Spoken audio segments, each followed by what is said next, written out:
gran evento donde se reúnen muchas personas que han tenido contacto, amistad y cercanía con Javiera y que quieren acompañarle en este lanzamiento de una biografía que yo creo que es un gran aporte a la historia de Chile y a la historia política de lo que se ha vivido en los últimos 50 años.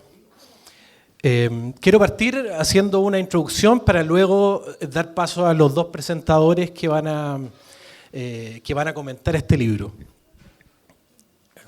Tengo que leer, soy periodista escrito.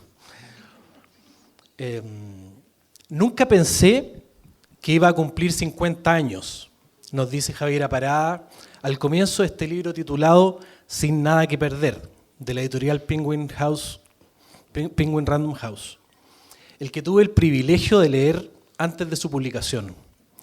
A Javiera, a quien conozco hace tiempo y he entrevistado en varias ocasiones, le pregunté, ¿por qué sin nada que perder?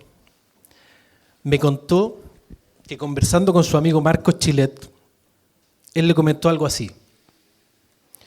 Una de las cosas interesantes que van a pasar con este libro es que toda la gente que cree que has hecho las cosas porque las has planificado, se van a dar cuenta de que no es así. Lo que has hecho tiene que ver también con lo que perdiste y con todo lo que luchaste desde niña. Hoy tú no tienes que probarle nada a nadie. Tú no tienes nada que perder. Así nació el título de esta biografía, en la que la autora trabajó por 3 años escribiendo de día y también de noche, y en la que tuvo que reconstruir, como ella misma dice, los momentos dolorosos, luminosos y también divertidos de su historia personal. Se suele decir que quienes escriben biografías han sido testigos de su tiempo, pero la verdad es que la autora, con su reconocida porfía y tesón, pese a que salió chica, como siempre dice, se ha convertido en una protagonista del devenir del país, una que no tarda en comprometerse con las causas en las que realmente cree, pero tampoco demora en decir lo que no le parece y renunciar si está descontenta.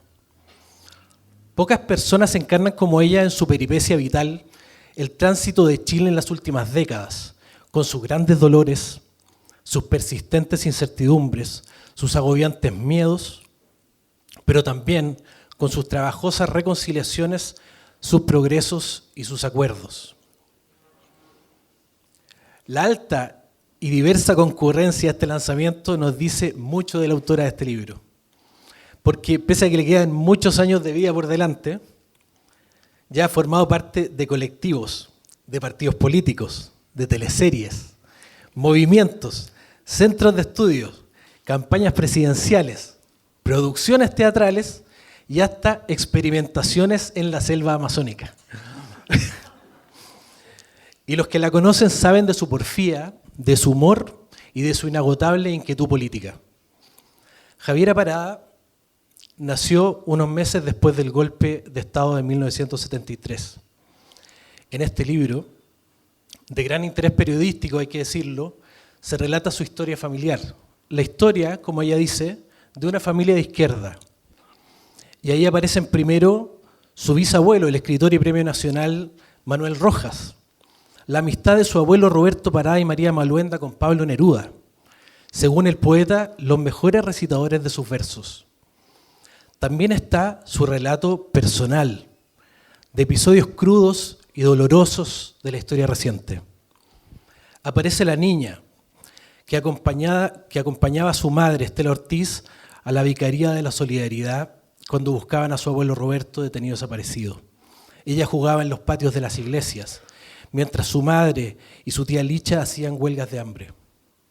También rememora el momento, el más duro de su vida, en que a su padre, José Manuel Parada, trabajador de la Vicaría, lo toman detenido, minutos después de haberla dejado en el Colegio Latinoamericano de Integración en 1985,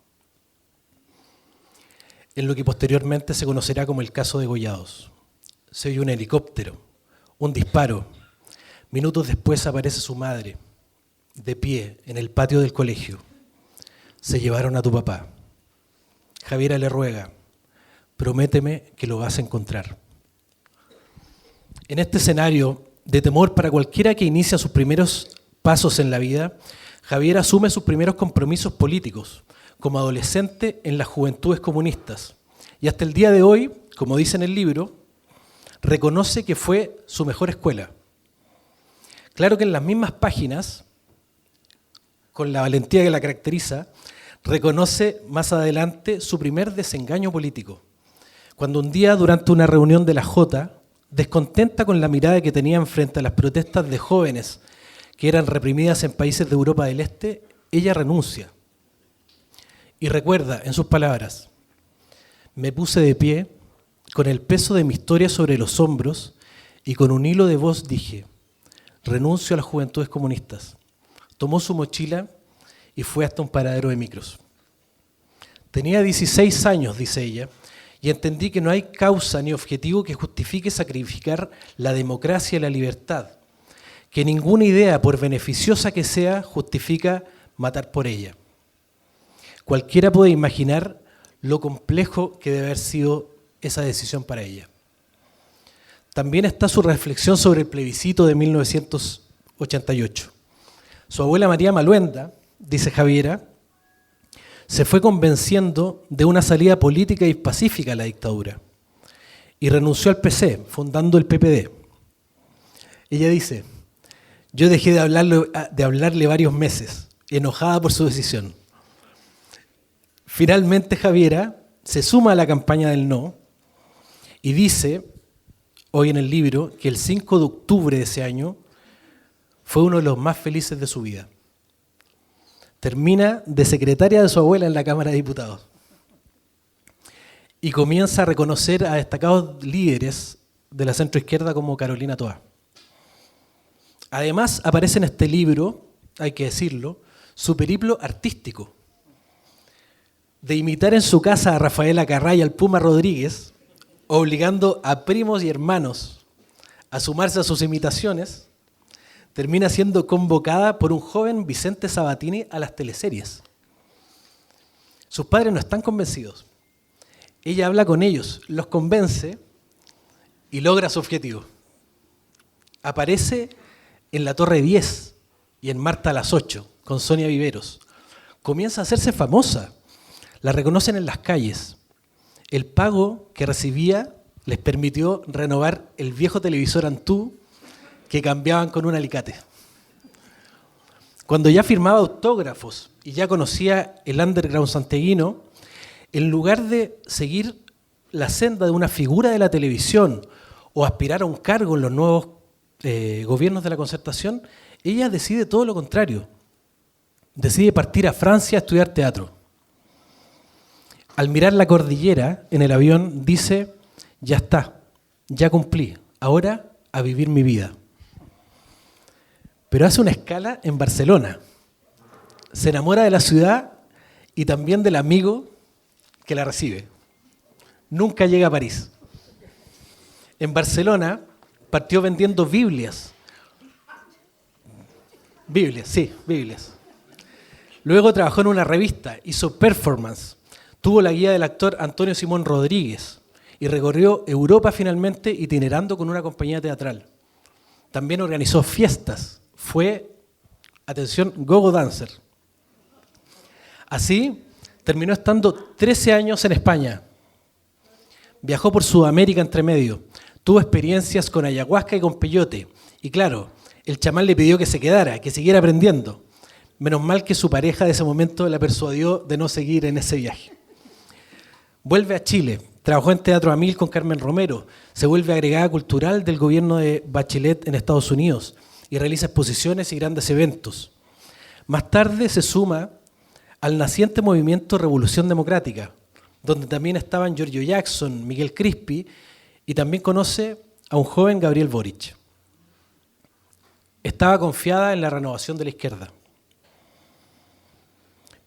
Entre medio, le piden que se sume al comando de segunda vuelta, el comando de campaña de la segunda campaña de Michelle Bachelet, cuando Javiera ya era parte de Revolución Democrática. Pone la condición de que se realicen primarias parlamentarias para sumarse al equipo de cultura. El conglomerado que apoya a la candidata no cumple la promesa. ¿Y qué hace Javiera? Al poco andar decide renunciar, una decisión difícil. Más difícil aún fue la dolorosa conversación que tuvo que sostener con la futura presidenta Bachelet, que además era íntima amiga de su madre. Fue una de las precursoras del Marca AC para impulsar una asamblea constituyente e inicia una campaña para que se haga una seña en el voto sin que éste sea anulado. Tan comprometida está con la asamblea constituyente que estando en Nueva York se topa por casualidad en una fiesta nada menos que con el cantante Justin Timberlake.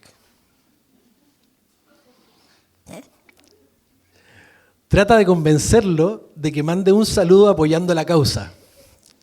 Pero Timberlake en inglés le dice, no estoy trabajando. Ella insiste. Pero los guardaespaldas del artista la levantan del suelo y la alejan mientras ella grita, Justin, the people of Chile need you. En 2017, inicia una candidatura a diputada por Revolución Democrática y reconoce que tras un incidente de tránsito termina asistiendo a una especie de operación en RD, el movimiento en el que confiaba, con un consejo político ampliado, transmitido por YouTube, donde dirigentes le señalan que es inviable su candidatura. Más tarde, de todos modos, con su porfía, llegó Arturo, maravilloso. Aplausos.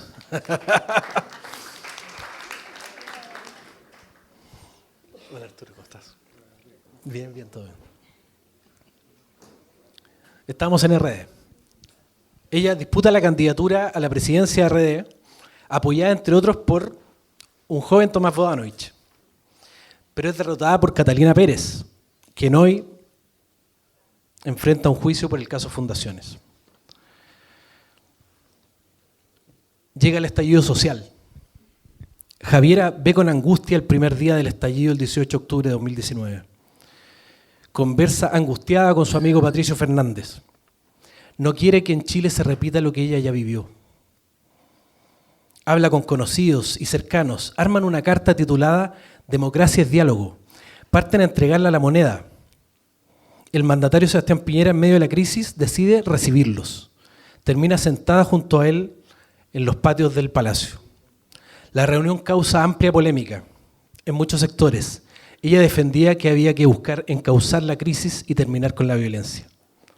Más tarde renuncia a RD, cuando el partido que estaba impulsando una acusación constitucional contra el mandatario. Ella dice en esos días, ¿de verdad hay gente pensando en destituir a un presidente democráticamente electo? Por favor, díganme que no es cierto. Esto era el 23 de octubre de ese año. En el libro reconoce que uno de sus diálogos fue con el entonces ministro del Interior, Gonzalo Blumel. Ella dice que había que llamar a un proceso constituyente. También revela un dato que quizás muchos desconocían, que fue el propio presidente Piñera el que la llamó a conversar personalmente a La Moneda sobre la posición que ella tenía sobre la materia. Ella es una defensora del cambio constitucional, pero en el camino, confiesa, se dio cuenta que la convención tomaba un camino equivocado y lanzó el movimiento Una que nos una, anunciando más tarde, junto a otras figuras de la centroizquierda, que votaría rechazo. Dice en el libro que nunca había votado con tanto dolor. La misma negativa dio al segundo proceso constitucional. Se generaron varios terremotos con las decisiones que ella tomó en ese momento. Más adelante, afirma que comenzó a acercarse al mundo liberal. Decide, en otra decisión que fue considerada muy polémica, apoyar a Ignacio Briones de Evópoli en su carrera a la primaria de Chile Vamos. Y una de sus condiciones fue, si no ganas, no voy a apoyar a los otros candidatos. Y segundo, necesito hablar primero con mi mamá para que no le dé un ataque al corazón. Desde muy joven, dice Javiera en el libro, he luchado por la libertad y me he opuesto a toda forma de opresión.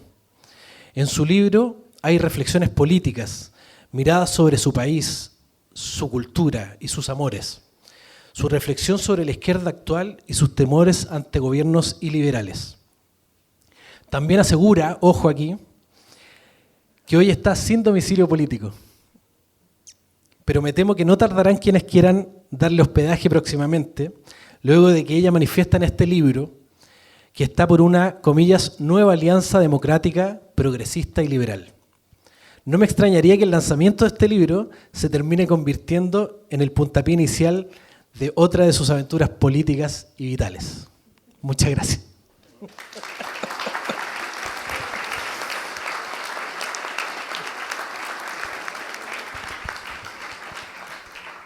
Ahora quiero darle el paso a Arturo Fontaine, agradeciendo su llegada. Arturo Fontaine, por supuesto, es muy conocido y famoso, pero les quiero decir que es escritor, autor de Oír su voz, Cuando éramos inmortales, La vida doble y otras grandes novelas. La última de ellas llamada Y entonces Teresa, por la editorial Catalonia. Es profesor de la Facultad de Artes Liberales de la Universidad Adolfo Ibáñez y del Departamento de Filosofía de la Universidad de Chile. Muchas gracias, Arturo. Bienvenido. Muchas gracias por esa... ¿Aló? ¿Ahí sí?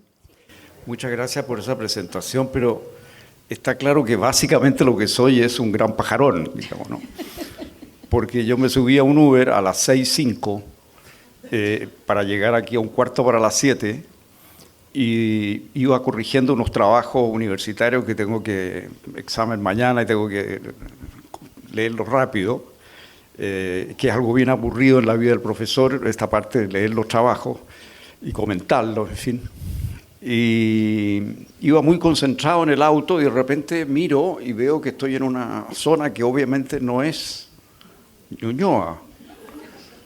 Estaba llegando a la calle Jorge Washington, pero de Cerro Navia. Así que yo no me atrevo a contarle una cosa así a mi mujer porque como me conoce. Así comienza el libro. Nací en Santiago de Chile unos meses después del golpe de Estado de 1973 en una familia de militantes y artistas. El golpe y la dictadura rompieron para siempre nuestras vidas. Hasta ahí la cita. El destino de Javiera Parada había sido prefijado. Sus abuelos, sus padres, su educación política apuntaban en una misma dirección, girar en la órbita del PC chileno. Sus antepasados fueron gente brillante y famosa. Su bisabuelo fue Manuel Rojas, uno de los grandes escritores de nuestra lengua. Conocí a su hija, la abuela de Javiera, María Eugenia Rojas. La conocí en el directorio, en el primer directorio, el directorio fundador del Museo de la Memoria, donde yo sigo estando en ese directorio. Era una mujer muy acogedora, feminista, culta, muy viajada, muy inteligente. Doy fe de que María Eugenia hizo muchísimos aportes al museo, sus opiniones eran siempre personales y sensatas. El abuelo materno de Javiera, Fernando Ortiz, fue un destacado dirigente del PC. Se hizo cargo de la dirección clandestina del partido en 1976. La anterior directiva había caído completa y estaban desaparecidos. Lo mismo ocurrió con la directiva clandestina que lideraba Fernando Ortiz. Cayó y fueron desaparecidos. La búsqueda de sus restos tomó décadas. Por el lado del padre llega a Javiera el mundo del teatro. María Maluenda y Roberto Parada son dos leyendas del escenario. Es imposible comprender el teatro de hoy sin lo que ellos hicieron y ambos eran del PC. De manera que cuando nació Javiera, sus 4 abuelos y padres, José Manuel y Estela, militaban en el PC. Por eso digo que parecía destinada a moverse en la órbita del PC y de la cultura. En mis juegos de niña, cuenta Javiera, los de Estados Unidos eran los malos y los de la Unión Soviética los buenos. La Guerra Fría se colaba a los juegos de una niña. Y no es que esa niña viviera sometida a las ideas de sus padres y abuelos. No, muy por el contrario, pese a la presencia dura de la dictadura, es una niña bastante feliz. Ese mundo se transforma, claro, con el monstruoso asesinato de su padre, algo que horroriza todavía. ¿Para qué decir lo que esto fue para su pequeña hija y su madre? El nombre de José Manuel Parada es inolvidable por su abnegada labor en la construcción de los archivos de la Vicaría de la Solidaridad que documentan las atrocidades de la dictadura. Sin esa documentación no se habría podido escribir el informe Rettig ni enjuiciar a los responsables de esos atropellos sistemáticos. Por su parte, Estela, la madre de Javiera, es educadora. Desde muy joven su nombre aparece ligado a un tema que sigue muy vigente: los jardines infantiles, la educación de la primera infancia. El relato de ese momento terrible, la muerte del padre, se lee con la lengua afuera. Javier Parada sabe narrar desde la tristeza y el sufrimiento más profundo. Su escritura no es nada sentimental, pero quizá por ser sus descripciones tan parcas, tan sobrias, sacuden al lector. En su biografía se trenzan la actividad cultural y la política. Es el aire que se respira en su familia, está en sus genes. Es actriz, es creadora y también gestora cultural. Su aventurada vida tiene un largo periodo en Barcelona en los que Javier Parada destaca como artista de teatro. Permítame un breve alcance a la historia del PC chileno que tiene que ver con el camino que recorrerá Javiera. En el famoso 20º Congreso Nacional del PC de Chile de 1956, siendo secretario general don Galo González, se plantea la vía pacífica, textual, para lograr el poder. Se busca en esta etapa, es decir, a fines de los 50, cito, la liberación nacional respecto del imperialismo y la remoción de las trabas feudales. Hasta ahí la cita. Sin embargo, la vía pacífica que ahí se plantea también vale para realizar, cito, más tarde la revolución socialista. Se habla de la unidad con el Partido Socialista, dice en el informe que nuestra posición, cito, de palabra y de hecho es democrática y corresponde a un principio democrático burgués. Yo creo que ahí están las bases de la vida chilena, el socialismo, la unidad popular, año 1956.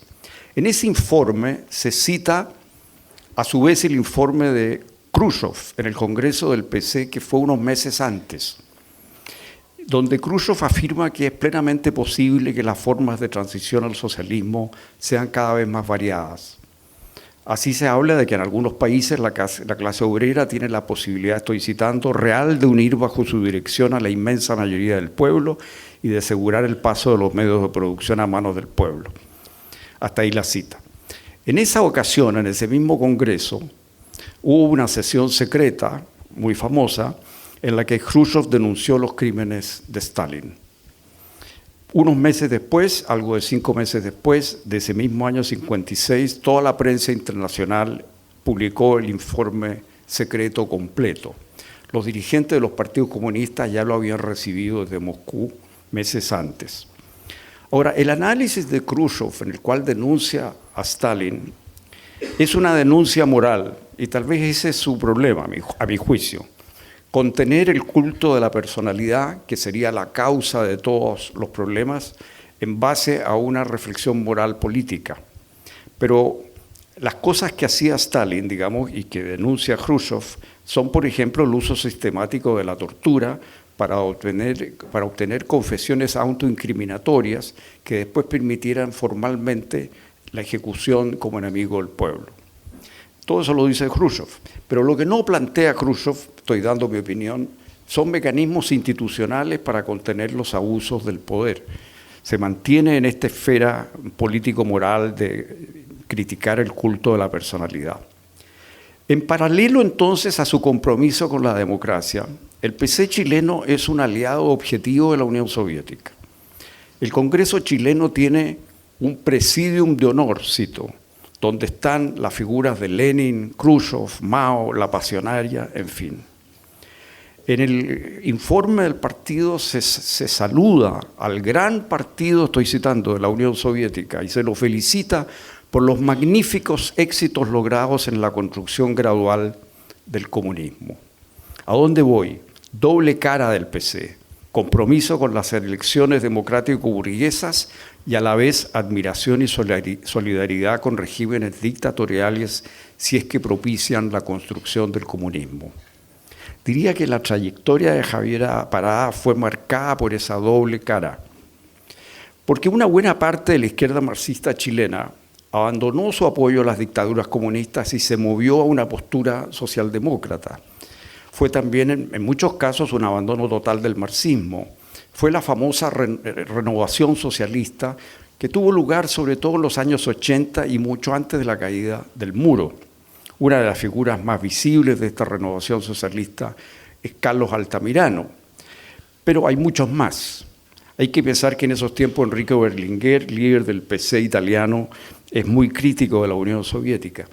Pero estos vientos de cambio no tocan mucho al PC chileno, que apuesta más bien a derrocar por las armas a Pinochet al estilo de lo que hizo Daniel Ortega con Somoza en Nicaragua.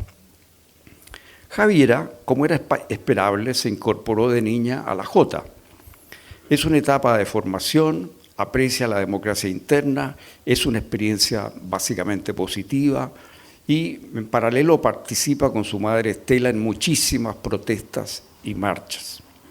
Pero con el tiempo surgen dos obstáculos. Se le exige que corte con un pololo que era mapu. Se entera de otro caso parecido.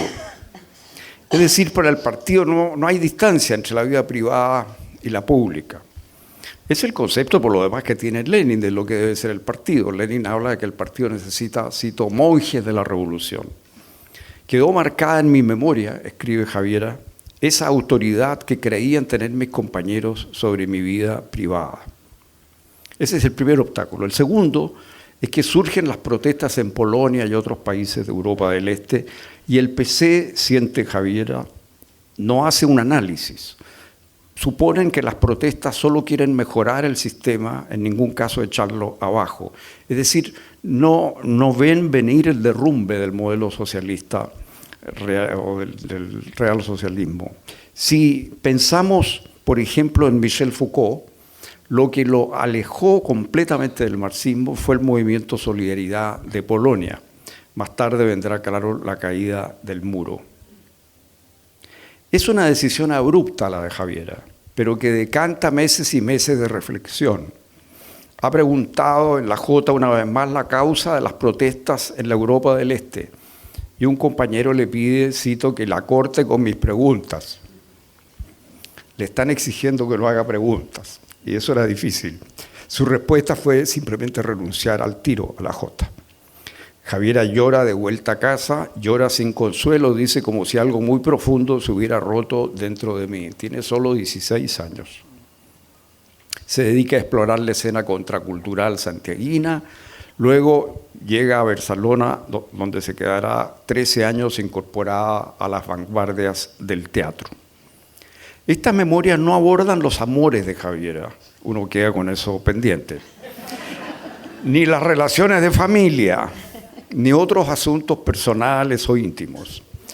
Hay referencias, por supuesto, a su trabajo teatral, pero yo diría que el foco no está puesto ahí, el foco está más bien en su vida política, porque su biografía se cruza una y otra vez con la historia de Chile.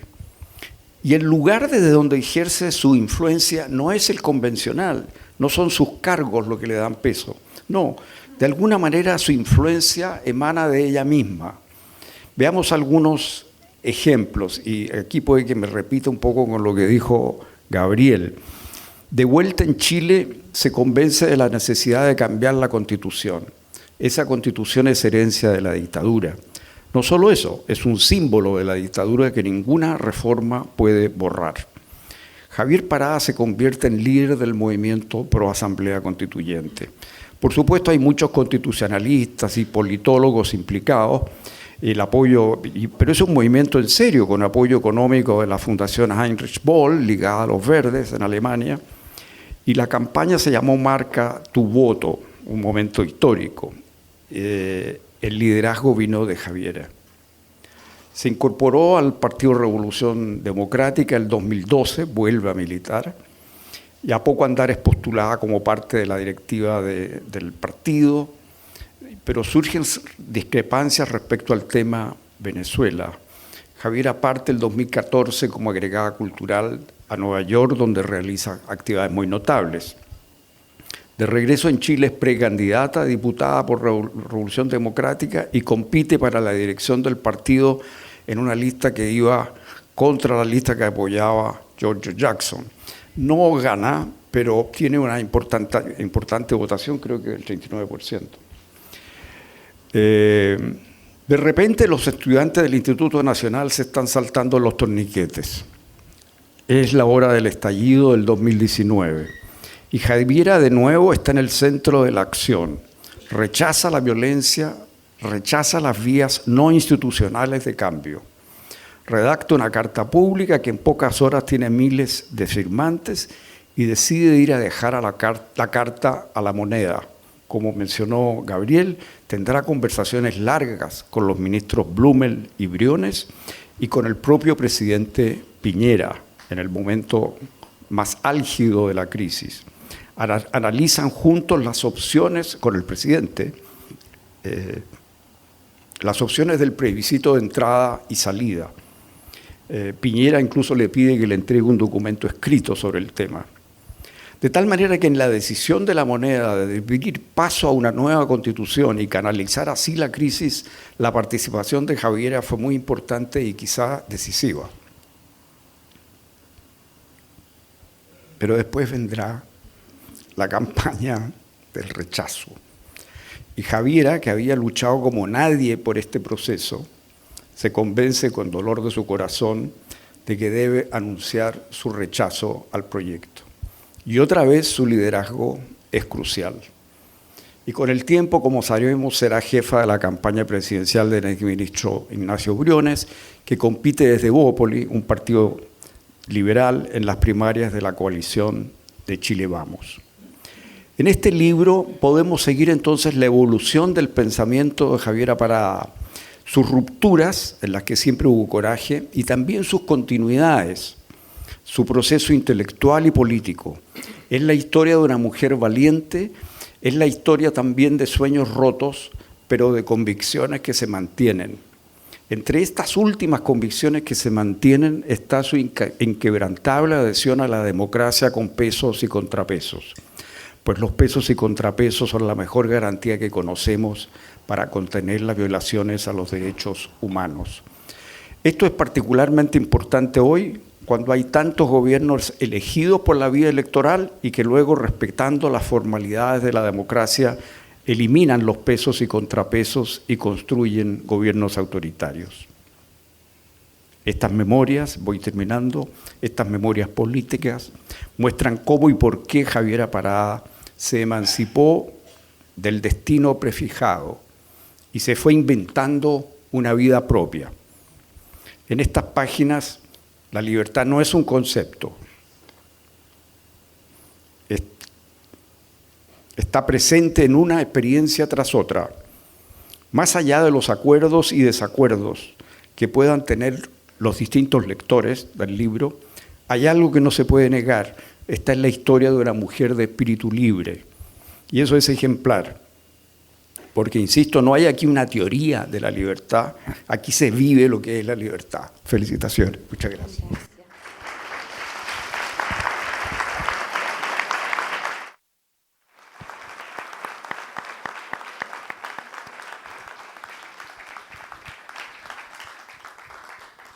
Bueno, por las palabras de Arturo parece que se desprende que viene la parte 2 de la biografía, ¿no? Es necesaria, es necesaria. Muchas gracias, Arturo. Ahora les quiero presentar a Ariel Florencia Richards. Ella es escritora, investigadora y doctora en artes visuales. Es licenciada en estética y magíster en escritura creativa de la Universidad de Nueva York. Escribió la novela Inacabada, que fue premio a mejor novela del Ministerio de las Culturas, las Artes y el Patrimonio. Muchas gracias. ¿Empezamos? Ya. Bueno, muchas gracias por la invitación, gracias a la Javiera, gracias a la editorial por hacer este lanzamiento posible. Los lanzamientos de los libros suelen ser instancias asimétricas, ¿no es cierto? Como que hay un grupo de sujetos adelante en una mesa que ha leído el libro y una gran convocatoria, nunca tan grande como esta, es excepcional hoy día, ¿no es cierto? ¿Quién no lo ha leído? ¿Ya? Entonces, por lo tanto, son más bien incómodos los lanzamientos, ¿no es cierto? En Venezuela existe la tradición de hacer bautizos de libros, que es toda una ceremonia en que se le asigna un título, ¿no es cierto?, al libro, se le da un lugar en el mundo, y es muy bonito porque pasa por ponerle un nombre, ¿no es cierto? Y por ahí voy a entrar, digamos, por la importancia de las palabras. Quizás algunos de ustedes, al igual que yo, se preguntan qué hace ella aquí, ¿no es cierto? Fue una cosa que yo me pregunté también cuando la Javiera me invitó a presentar el libro. Nos conocíamos poco, pero nos conocíamos. Nos caímos bien de inmediato, ¿no es cierto? Yo sabía quién era públicamente, pero nunca habíamos tenido una conversación íntima hasta ese momento, ¿ya? Y en los pocos minutos que tuve para pensar qué responderle, digamos, lo que una suele hacer es desviar la atención de una hacia la otra, ¿no es cierto? Y le dije como, ¿por qué? ¿No es cierto? ¿Por qué escribir un libro? ¿Por qué escribir un libro sobre tu vida? Y su respuesta fue para reclamar autoría, ¿ya? Y ahí entendí por qué me estaba invitando a mí, ¿no es cierto? Yo quiero aclarar, digamos, que yo hice campaña por la candidata comunista, digamos, o sea, estoy matriculada desde los inicios de los tiempos en el Frente Amplio y soy admiradora del proyecto político de Gabriel Boric, digamos. Entonces, no va por ahí la invitación, o quizás sí, ¿no es cierto? Es justamente por eso, va por la idea de escribir y de reclamar autoría, ¿ya? Yo también soy escritora y trabajo con las palabras. En ese sentido, la Javiera, cuando decide reclamar autoría sobre su propia vida, está haciendo un gesto que es a la vez artístico y político, ¿no es cierto? Va a ocupar las palabras para volver a narrar algo que se le ha impuesto, en su caso una narración, expectativas, ¿no es cierto? Y los titulares de La Tercera nos han dicho, o sea, nos han mostrado de alguna manera cómo ella ha sido capaz de subvertir un poco lo que decía Arturo también, lo que se esperaba de ella, ese destino prefijado. Entonces, ¿por qué yo? Y no es una cosa ególatra acá. Uno de mis mejores amigos es psiquiatra y se dedica a acompañar a adolescentes durante su tránsito de género. Y su tesis doctoral apunta a que las personas transgénero tendemos a recurrir a la escritura como forma de reclamar la narración de nuestra vida, ¿ya? Una vida que está cargada de expectativas, en las que se nos ha impuesto un nombre, un género y también un destino prefijado, ¿ya? Entonces, por eso es muy común que las personas trans, una vez iniciado su tránsito, se vuelquen a la escritura, ¿ya? No como un proceso terapéutico, como muy bien hizo el distingo la Javiera, ¿no es cierto?, en la entrevista que dio a la revista El Sábado, sino como un proceso de reclamo, ¿ya? Esta es mi vida y se cuenta así. En ese sentido, una de las cosas con la que más empaticé del libro fue justamente una de las cosas que rescataste tú, ¿no es cierto? Esa intrusión masculina, ¿no es cierto?, de sus pares por determinar con quién una se acuesta, ¿no es cierto? Y peor, a quién una ama, ¿no es cierto?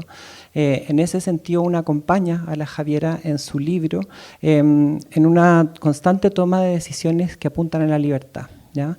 Y por supuesto que me sentí muy convocada a pensar y presentar un libro que recoge esa experiencia de vida, ¿ya?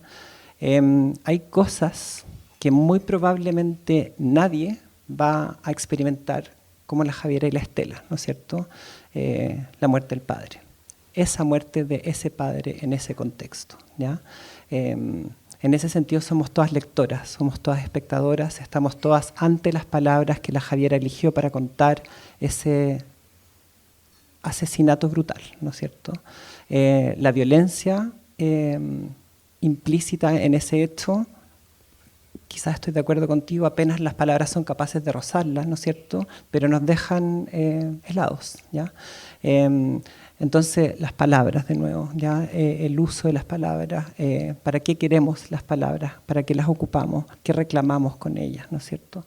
¿Qué quisiera hacer como un distingo entre apariciones y cameos en el libro, ¿ya? ¿No es cierto? Lo de Justin Timberlake es un cameo, ¿no es cierto? ¿Saben lo que es un cameo? Cuando Hitchcock hacía cameos en sus propias películas, ¿ya? Cuando pasan, digamos, como fugazmente. De esos hay varios. Es interesante que hay varios cameos, ¿ya? A mí me interesan más las apariciones. Y en ese sentido hay una aparición, que es la aparición del padre, ¿no es cierto?, que para mí es el corazón del libro, ¿ya? Y aquí difiere un poco Arturo, porque creo que sí hay una historia afectiva, no necesariamente erótica, pero sí amorosa, es decir, la historia de los afectos que sí prima y está pregnando, digamos, toda la narración.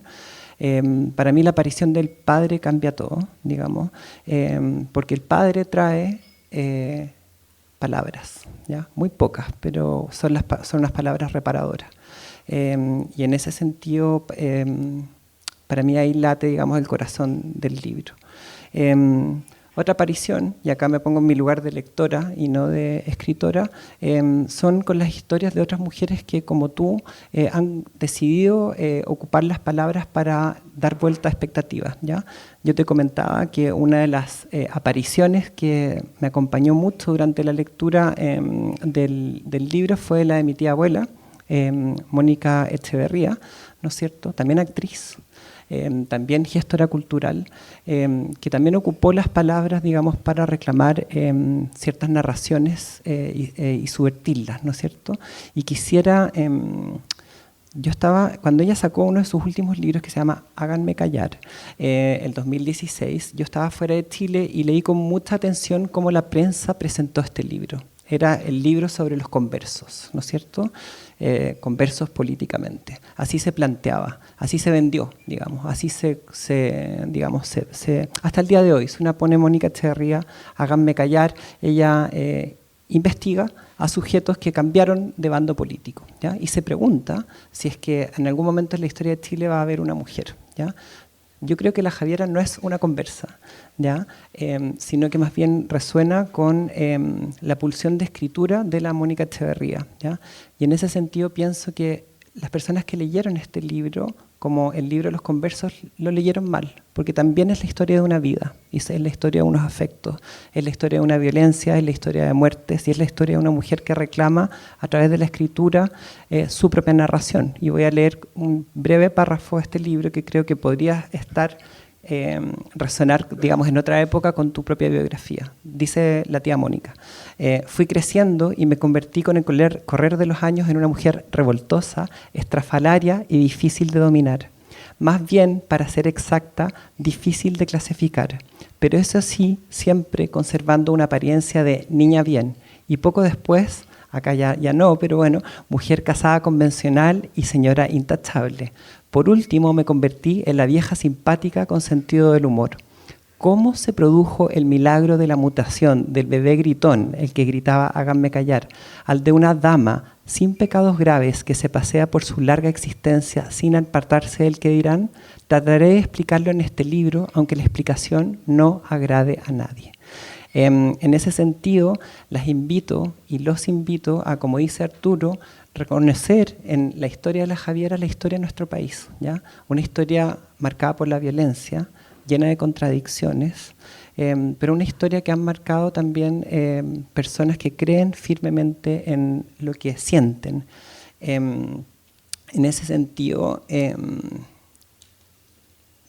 bueno, hay una como deuda que yo no le pregunté nunca a la Javiera. Me encantó el título, pero el título es una paradoja, ¿no es cierto? Es una paradoja porque sí y no, digamos. O sea, sí y no, la Javiera tiene cosas que perder, ¿ya? Entonces, como que hay con ganas de resolver el acertijo que propone el título, le pedí ayuda a la inteligencia artificial. Entonces le pedí a 2 plataformas, digamos, con las que trabajo frecuentemente, que me dijeran quiénes son las personas que no tienen nada que perder, ¿ya? Y con esto termino, voy a leer las respuestas para ver que quizás la Javiera nos dice algo al respecto.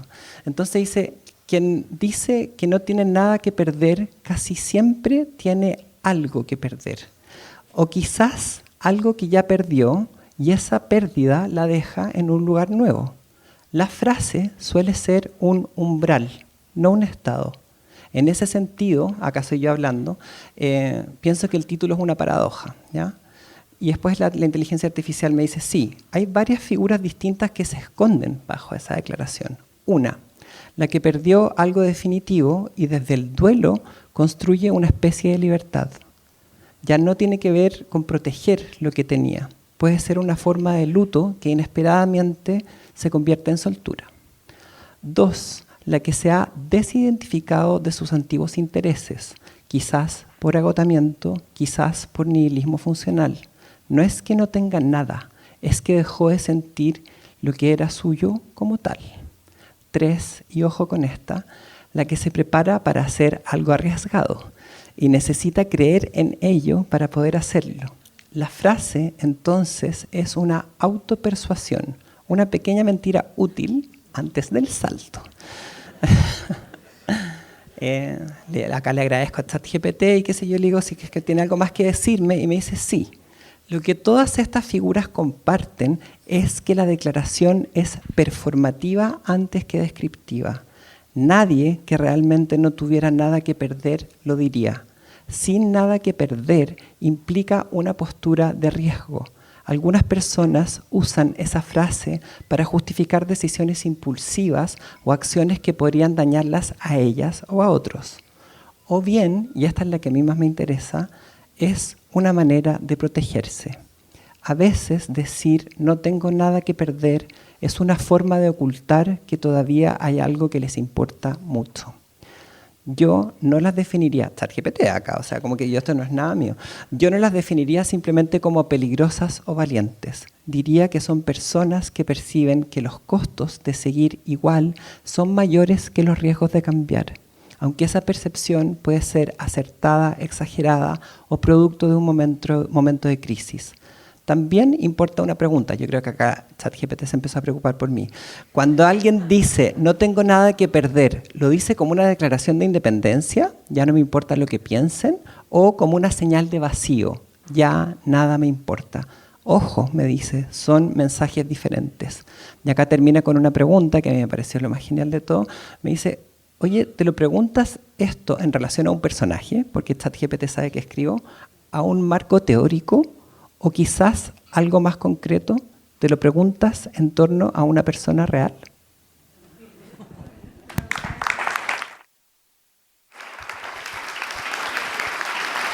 ¿Aló?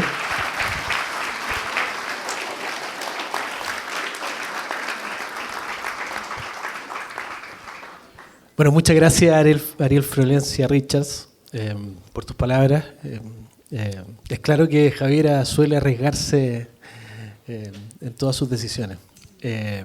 Pero aquí no se quiso arriesgar porque yo quería casi que la entrevistáramos, pero solo nos va a dar unas palabras de agradecimiento. Así que un aplauso para Javiera.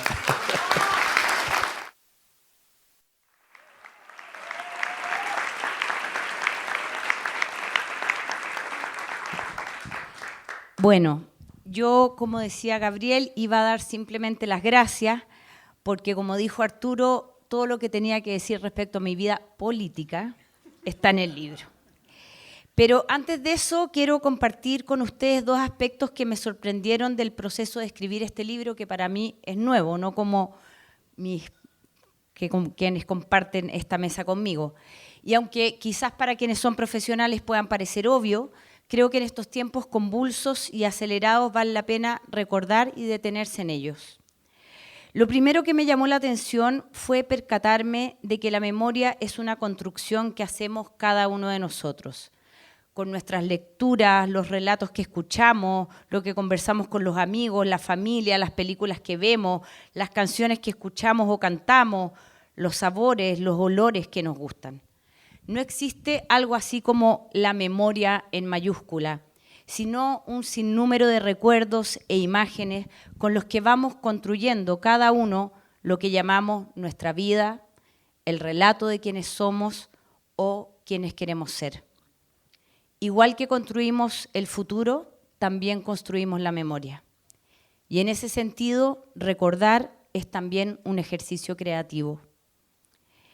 Lo segundo que me maravilló de este proceso fue redescubrir la pausa.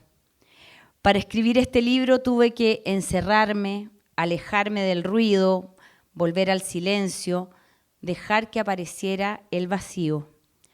Recuperar tiempos de lectura, de caminatas mirando el mar, de respirar en la montaña y dejar de lado parte de mi vida social que ustedes saben que me cuesta mucho.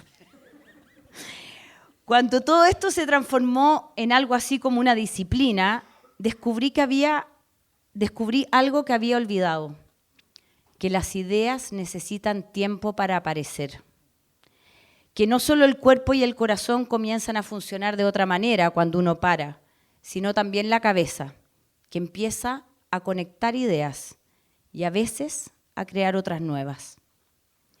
Redescubrir ese espacio perdido hace años por mi impulso vital a estar haciendo siempre, empujando, convocando, fue uno de los grandes regalos de este proceso y espero no perderlo. Bueno, ahora sí. Quiero comenzar agradeciendo a quienes nos han acompañado en este lanzamiento, a Arturo Fontaine y sus vueltas por Santiago antes de llegar, a mi nueva amiga Ariel Florencia Richard y a Gabriel Pardo. Quiero agradecer también a Ricardo Broski, director de la Corporación Cultural de Ñuñoa, y a todo su equipo por acogernos esta tarde en el Café Literario. A mi familia, que son mi inspiración, a mis hermanos, el Camilo, a Juan José, al Antonio, que está en Colombia en una reunión de sindicatos de técnicos del audiovisual, y a Martín, que también está por ahí. Y a mi madre, a quien está dedicado este libro, y es una pequeña manera de decirle todo lo que la quiero y la admiro. Quiero agradecer especialmente a Javier Rodríguez, mi editor, quien imaginó este libro incluso antes que yo misma. Sin su confianza, su paciencia y su insistencia, probablemente hoy día no estaríamos acá. También quiero agradecerle por soportarme los 2 años y medio que duró el proceso, porque todos quienes hayan trabajado conmigo saben que eso no es siempre fácil. Y a través de él quiero agradecer a Penguin Random House, a Melanie George y a todo el equipo editorial que acompañó este proceso. Quiero agradecerle a Marco Chilet, a Patricio Fernández, a Ignacio Briones y a Daniel Brieva, porque ellos, aparte de ser amigos míos que han vivido momentos muy importantes de mi vida, leyeron el manuscrito y me hicieron, cada uno desde sus perspectivas, comentarios inteligentes que me ayudaron a mejorar este libro. Y a todas las personas que me abrieron sus casas para que pudiera recuperar ese momento de paz del cual acabo de hablar. Algunos de ellos, bueno, como Álvaro Uceta, mi capitán que anda en algún mar del mundo, y Luz Croxato, que me abrieron su casa y que a esta altura ya casi tengo que pagar las contribuciones si es que no pasa esa reforma, o tendré que compartir las regalías del libro porque realmente ocupé su casa durante mucho tiempo mientras escribía, pero también a Matías Clots, de que en su casa escribí el capítulo de Barcelona, a Jorge Selume, que me prestó también muchas veces su casa, pero además fue un entusiasta de este libro y me empujó a hacerlo, y además nos regaló el vino que nos vamos a tomar ahorita mismo que terminemos con estas palabras, a Sebastián Freud, a Lacan Vial, a mi amigo Emilio Lamarca, a Mauricio Muñoz, mi primo, y a mis tías Licha y Mirta, que me abrieron sus casas. Si se me olvida alguien, perdón. También quiero agradecer a Oscar Landerreche, a Andrés Velasco, a Cristóbal Belolio, a Nicolás Rebolledo y a Hernán Larraín, por acompañarme a pensar durante todos estos años, por largas conversaciones que hemos tenido, por largas discusiones que también hemos tenido, por los libros, las referencias, el diálogo de ideas que han construido nuestra amistad. Y a mis amigas y a mis amigos que me han acompañado, me han apoyado y me han sostenido durante este proceso y los años que le anteceden.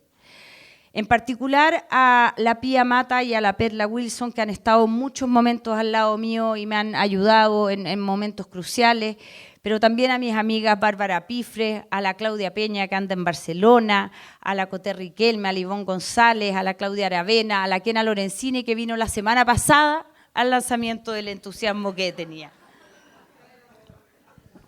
Y a todas las personas que me regalaron su tiempo y me ayudaron a recordar. Y que lo simbolizo en María Luisa Sepúlveda.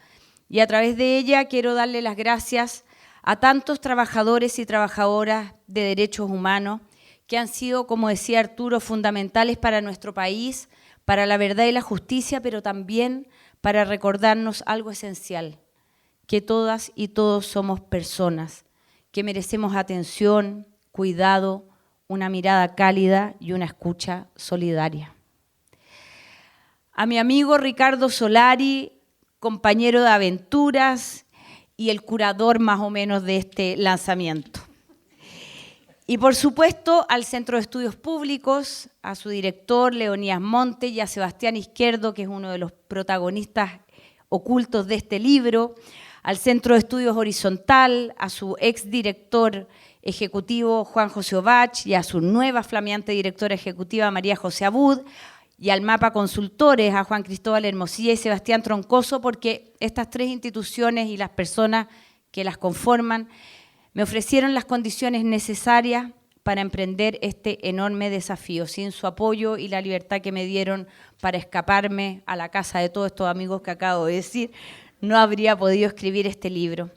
Y bueno, finalmente a todos y todas ustedes.